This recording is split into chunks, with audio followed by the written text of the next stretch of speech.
ఆమేన్. మన ప్రభు నామములో మీ అందరికి శుభములు ఆశీర్వాదములు కలుగును గాక. ఆమేన్. యేసుక్రీస్తు ప్రభు ఎందు నిమిత్తము ఈ లోకములోనికి వచ్చినని మనము తెలుసుకొనుచున్నాము. విశ్రాంతిని అనుగ్రహించడానికి. అంతకు ముందు కూడా 2-3 తెలుసు. రక్షించిపోయిన ఇశ్రాయేలు కోసం పాపంలోను అన్ని జనులను రక్షించుటకు ధర్మశాస్త్రం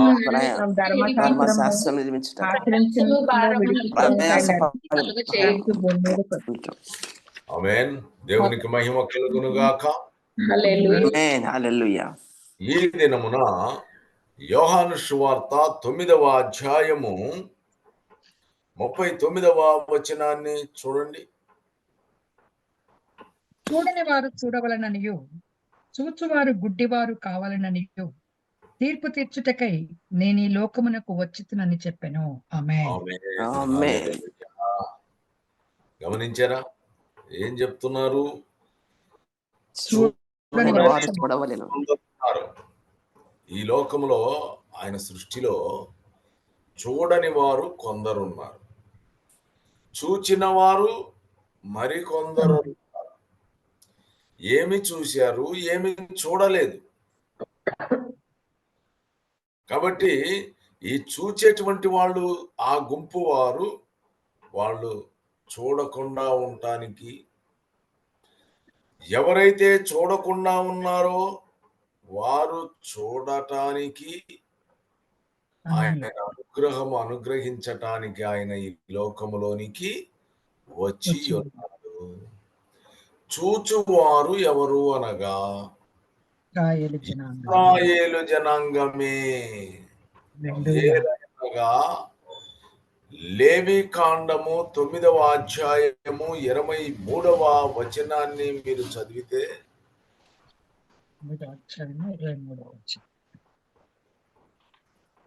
మోషే అహరోనులు ప్రత్యక్షపు గుడారములోనికి పోయి వెలుపలికి వచ్చి ప్రజలను దీవింపగా యెహోవా మహిమ ప్రజలందరికీ కనబడింది. ఆమేన్. ప్రజలందరికీ కనబడెను. ఈ ప్రజలంతా ఎవరు? చూచిన వారు ఇశ్రాయేలు జనాంగం. ఇశ్రాయేలు జనాంగము. వాళ్ళు ఏమి చూశారు? దేవుని యొక్క మహిమను వారు చూచారు. కాబట్టి దేవుని మహిమను వాళ్ళు ప్రత్యక్ష గుడారము దగ్గర వాళ్ళు ఎప్పుడైతే వీరిని దీవించారో అప్పుడు దేవుని యొక్క మహిమను చూచారు. ఆ తర్వాత నిర్గమకాండం 24వ అధ్యాయము 17వ వచనములో, నిర్గమకాండం 22వ అధ్యాయం 24:17 24:17 మరియు నీవు మేలిమి బంగారుతోను కరుణాపీఠమును చేయవలెను. నిర్గమకాండం 24:17 మరియు నీవు మేలిమి బంగారముతో కరుణాపీఠమును చేయవలెను. దాని పొడుగు 2 మూరలున్నర, దాని వెడల్పు 3 మూరెడున్నర. దేవునికి మహిమ కలుగును గాక. ఆమేన్. యెహోవా మహిమ ఎక్కడమ్మా? యెహోవా మహిమ ఆ కొండ శిఖరం మీద దహించు అగ్ని వలె ఇశ్రాయేలీయుల కన్నులకు కనపడెను. ఈ వాక్యం ఎక్కడమ్మా? నిర్గమకాండం 24:17 బ్రదర్. నేను 25:17 చదివాను, సారీ.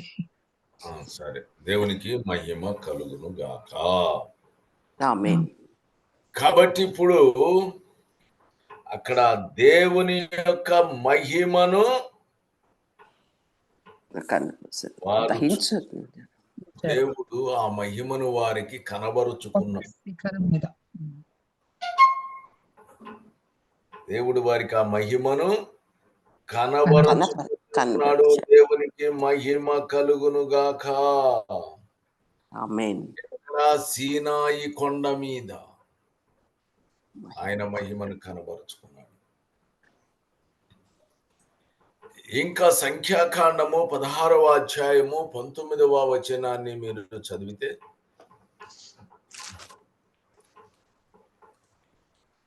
కోరహు ప్రత్యక్షపు గుడారము యొక్క ద్వారమునొద్దకు సర్వ సమాజమును వారికి విరోధముగా పోగు చేయగా యెహోవా మహిమ సర్వ సమాజమునకు కనబడెను.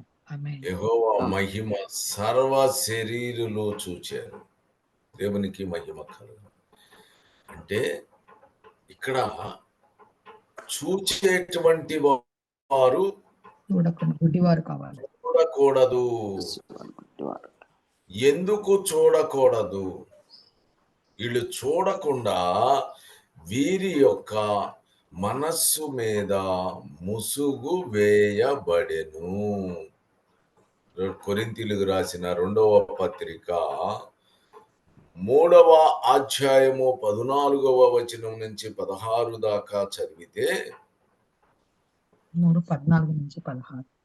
మరియు వారి మనసులు కఠినములాయను గనక నేటి వరకును పాత నిబంధన చదవబడినప్పుడు అది క్రీస్తునందు కొట్టివేయబడినని వారికి తేటపరచబడక ఆ ముసుగే నిలిచి ఉన్నది. నేటి వరకు మోషే గ్రంథము వారు చదువునప్పుడెల్లా ముసుగు వారి హృదయముల మీద ఉన్నది, కానీ వారి హృదయము ప్రభు వైపుకు ఎప్పుడు తిరుగునో అప్పుడు ముసుగు తీసివేయబడును. కాబట్టి ఇప్పుడు ఏమైంది? వారి మనస్సుల మీద ఒక ముసుగు వేయబడింది. దేవుని యొక్క మహిమ ఇశ్రాయేలీయుల యొక్క పితరులైనటువంటి వారికి కనపరచబడింది. కానీ అటు తర్వాత ఈ ఇశ్రాయేలీయులు ఒక కాలము వచ్చి ఉన్నది. ఏ కాలం అది?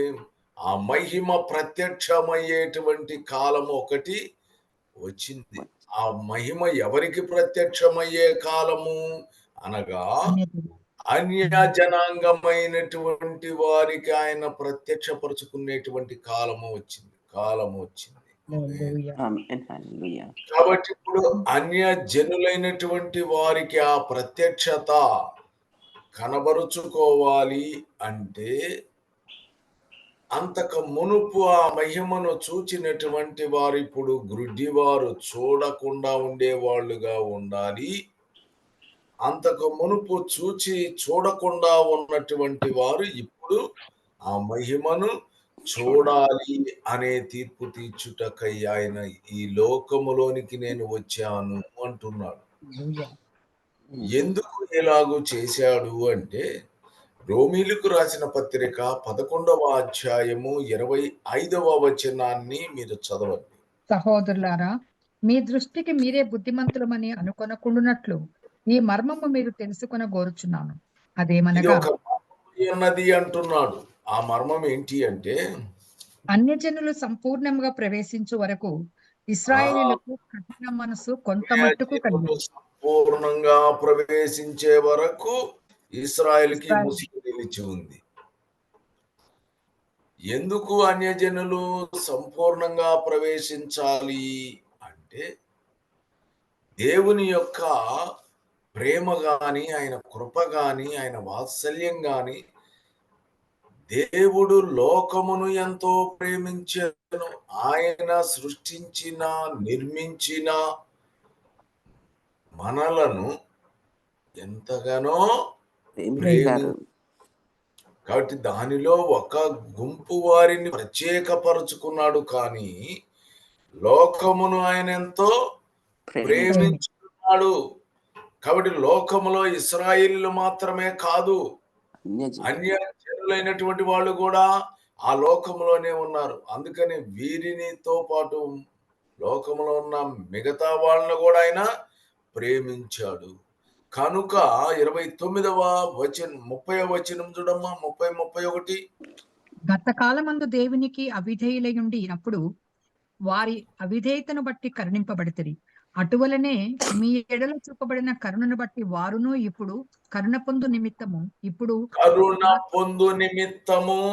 ఇప్పుడు వారు అవిధేయులై ఉన్నారు. ఇప్పుడు వారు అవిధేయులయ్యారు. అందరి ఎడల కరుణ చూపవలనని అందరి ఎడల కరుణ చూపబడని దేవుడు అందరినీ అవిధేయతా స్థితిలో మూసివేసి ఉన్నాడు. ఆమేన్. ఎంత గొప్పగా ఆయన మనల్ని ప్రేమించాడో చూడండి. ఒకప్పుడు ఒక గుంపు వారు అనగా ఇశ్రాయేలీయుల్ని ఆయన ఏర్పాటు చేసుకుని అప్పుడు మనము అవిధేయులుగా ఉన్నాము. మనకు దేవుడెవరు అనేటువంటి విషయము తెలియకుండానే అన్య జనులుగా ఇశ్రాయేలు కానిటువంటి ప్రజలందరూ కూడా దేవుని ఎరిగినటువంటి వాళ్ళుగా లేరు. అందుకని అప్పుడు ఒక గుంపు వారైన ఇశ్రాయేలీని ఆయన ఏర్పాటు చేసుకొని వారికి ఆయన మహిమను కనబరుస్తూ వచ్చాడు. ఇప్పుడైతే అందరూ కూడా ఆయన మహిమను చూడాలి అని కోరుకున్నారు. అందుకని ఇప్పుడు ఇశ్రాయేలీలైనటువంటి వాళ్ళకి ఆ మహిమ వాళ్ళకి క్లోజ్ చేశాడు. ఎవరైతే మిగతా జనాభా ఉన్నారో వారి కొరకు ఆయన ఇప్పుడు ఏం చేశాడు? ఓపెన్ చేశాడు. దానికోసమే తండ్రి అయిన దేవుడు తన ప్రియ కుమారుడైన యేసు ఈ లోకములోనికి పంపెను. అందుకని ఇప్పుడు వాళ్ళకేమో ఆ క్రీస్తు యొక్క మహిమ, దేవుని యొక్క మహిమ, క్రీస్తు ఆయన యొక్క ప్రకాశము వారికి ప్రకాశింపకుండా వాళ్ళ మనస్సు మీద ముసుగు వేయబడి, ఎప్పుడైతే ఆ ముసుగు వాళ్ళ మీద వేయబడిందో యేసుక్రీస్తుని వాళ్ళు చూడలేకపోయారు. ఆయన హెబ్రీయులు రాసిన పత్రిక 1వ అధ్యాయం 1వ వచనము చూస్తే, పూర్వకాలమందు నానా సమయములలోనూ నానా విధములుగాను ప్రవక్తల ద్వారా మన పితరులతో మాట్లాడిన 3వ వచనం చూడు.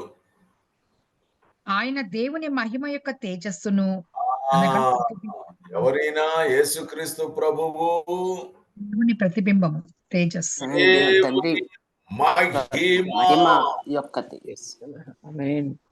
ఇశ్రాయేలు చూసిందేంటి?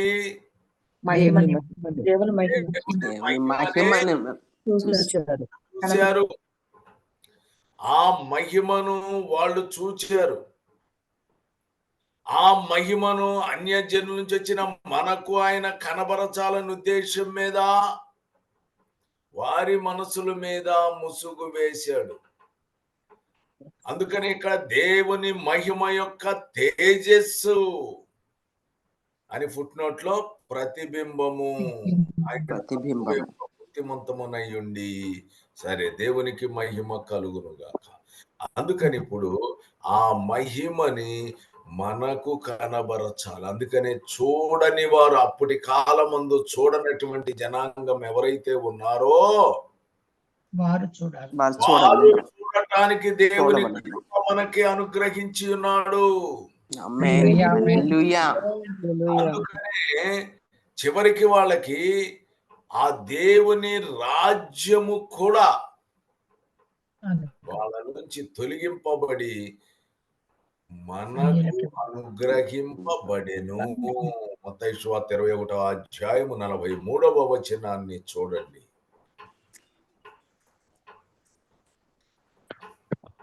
కాబట్టి దేవుని రాజ్యము మీ యొద్ద నుండి తొలగింపబడి దాన్ని ఫలించు జనులకు ఇయ్యబడునని మీతో చెప్పుచున్నాను. ఆమేన్. దాన్ని ఫలమునిచ్చు జనులకు ఇయ్యబడునని. ఎవరి జనులు? అన్యజనాంగమైనటువంటి వారికి. కాబట్టి వాళ్ళు చూచారు, ఇప్పుడు వాళ్ళు చూడకుండా చేయబడ్డారు. కనుక మన ప్రభు అయిన యేసు క్రీస్తుని వారు సిలువ వేయగలిగారు. ఎవరైనా ఆయనే దేవుని యొక్క మహిమ, తేజస్సు ఆయనే. కాబట్టి తేజస్సును వాళ్ళు చూడలేకపోవడానికి కారణము కేవలము దేవుడు మనలను ప్రేమించాడు కాబట్టి. లేకపోతే మనం ఏమైపోతాం? మనం నశించిపోతాం మొత్తం కంప్లీట్ గా. అందుకని కృప కలిగిన దేవుడు ఆ మహిమను మనకు చూపించాలి అని ఆయన ఆశించాడు. అందుకని చూచువారేమో గ్రుడ్డివారైపోయారు, చూడనటువంటి వారు ఏనాడు ఎప్పుడు కూడా ఆయనని చూడకుండా ఉన్నటువంటి వాళ్ళు, ఆయన మహిమను ఎరుగనటువంటి అన్య జనాంగమైనటువంటి వారికి చూడాలి లోకములోనికి వచ్చినారు. అన్య జనులుగా ఉన్నటువంటి వారు మన ప్రభు అయిన యేసు క్రీస్తు నామమునందు విశ్వాసముంచి ఆయన నామమందు బాప్తిస్మము తీసుకొని ఆయన ఆత్మ చేత మీరు అభిషేకింపబడినప్పుడు మీరు ఆయన మహిమను మీరు చూడగలుగుతారు. ఎవడైతే ఇంకా పాపములో నిలిచి ఉన్నాడో వాడు దేవుని మహిమను చూడలేడు. అందరూ పాపము చేసి దేవుడు అనుగ్రహించు మహిమను పొందలేక లోకము ఆయనను చూడదు, కనుక ఆయనను పొందనేరదు. చూచుట పొందుట, లోకము ఆయనను చూడదు, చూడనేరదు. ఇంకా లోకములో గనక ఉండినట్టయితే వాళ్ళు ఇంకా గుడ్డి వాళ్ళుగానే ఉంటారు. అందుకని పాపము చేసేటువంటి వాడు, పాపములో నిలిచి ఉన్నటువంటి వాడు ఎవరు కూడా దేవుని యొక్క మహిమను చూడలేరు. రెండవది అందుకని అందరూ పాపము చేసి దేవుడు అనుగ్రహించు మహిమను పొందలేరు. అదే యోహాను సువార్త 16:13 అయితే సత్యస్వరూపిగా ఆత్మ అనగా ఆదరణకర్తను ఆయన పంపించాడు. ఆయన వచ్చి లోకమును పాపమును వచ్చి నీతిని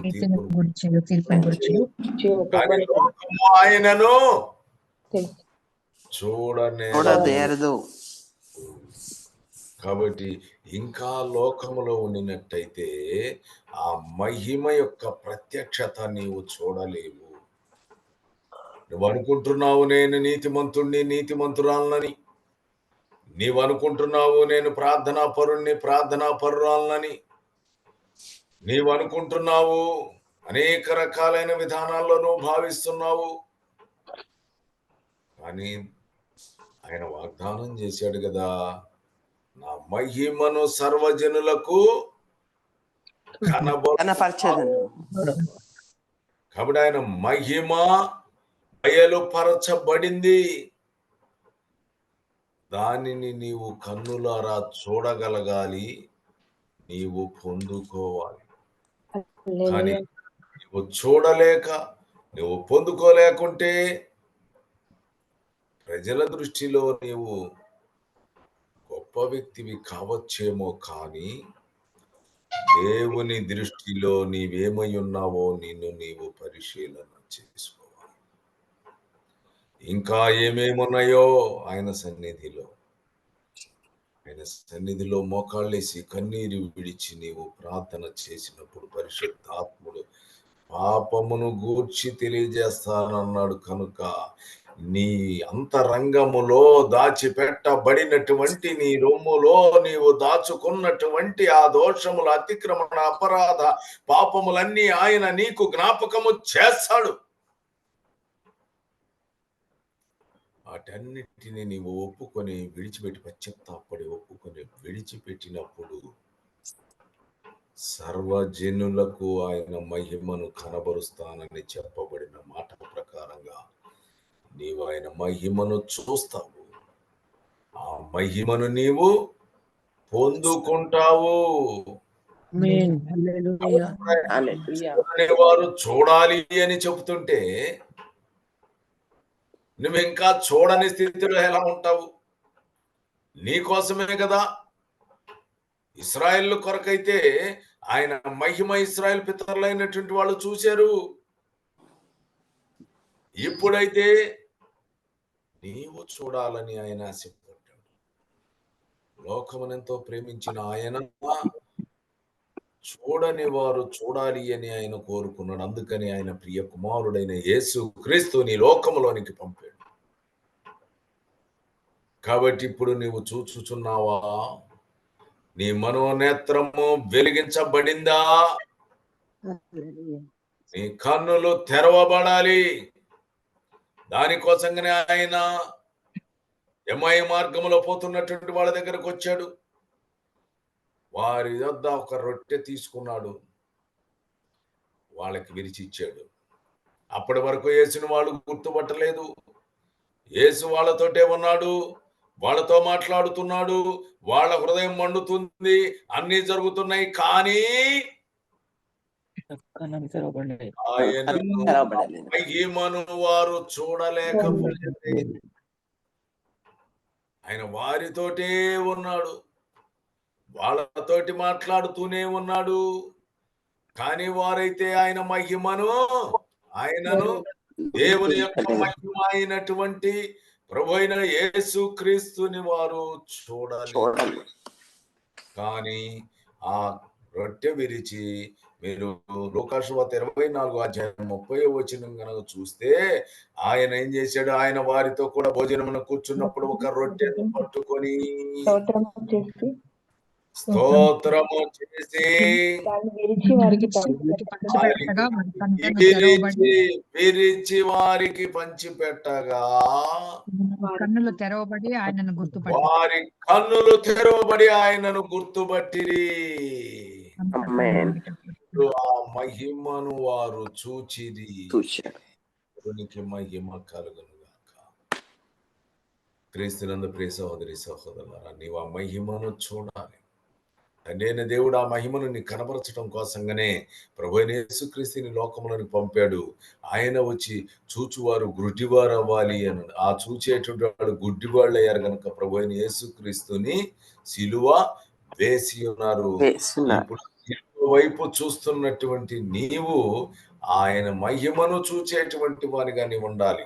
ఆయన రక్తముతో కడుగబడిన నీవు పరిశుద్ధాత్మను పొందుకున్నటువంటి వానిగా నీవు ఆయన మహిమను చూచేవాడుగా ఆయన చేశాడు. దేవునికి మహిమ కలుగును గాక. చూపు దయచేస్తున్నాడు, నేత్రాన్ని వెలిగిస్తున్నాడు. ఇప్పుడు నువ్వు చూచువానిగా ఉన్నావు,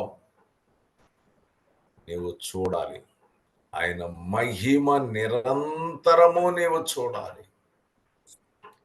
అందుకోసమే ఆయన నిన్ను పిలుచుకున్నాడు. దేవునికి మహిమ కలుగును గాక. సర్వ జనులు ఆయన మహిమను చూడాలని కోరుకున్నాడు.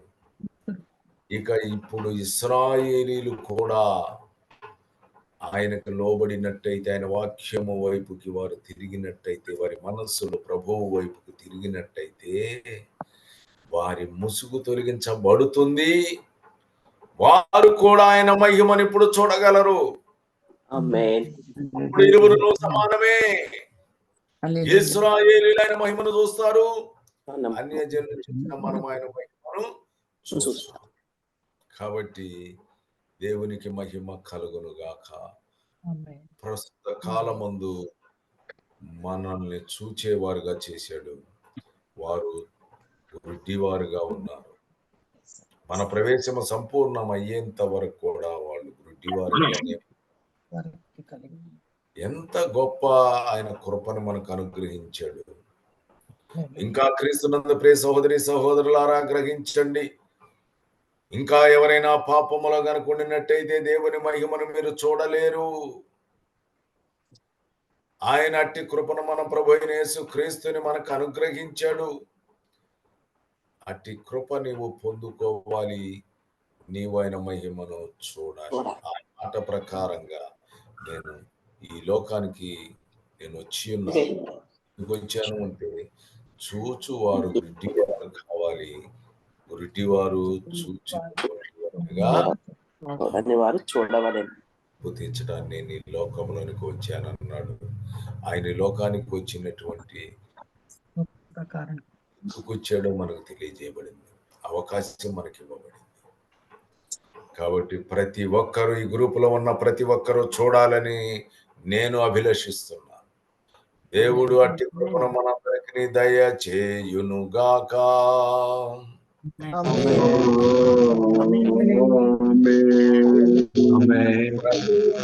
ఈ గ్రూపులో ఉన్న ప్రతి ఒక్కరు ఆయన మహిమ ప్రత్యక్షతను చూచి పొందుకొందురుగాక.